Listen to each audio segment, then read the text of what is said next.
এই শুনেন, আপনারা সবাই আমার কথা শুনেন।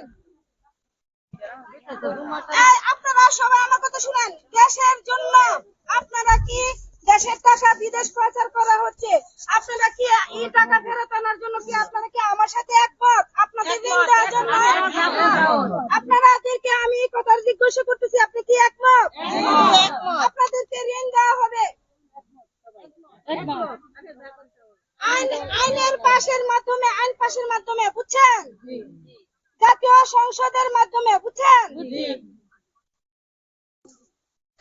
1,80,00,000 আবেদনের কারণে আইন পাশের মাধ্যমে আপনাদেরকে বিদেশে টাকা লুটপাট করার টাকা, বিদেশে পাচার করা টাকা, এগুলো আপনাদেরকে আইনের পাশের মাধ্যমে এগুলো উদ্ধার করে আপনাদেরকে ঋণ দেওয়া হবে বিনা সুদে, বুঝছেন? বিনা জানামতে, সহজ কিস্তিতে, বুঝতে পারছেন? স্যার সবাই আপনারা সবাই আমাকে ভিডিও করেন, আপনারা আপলোড করতে পারেন, তাতে আমার কোনো সমস্যা নাই।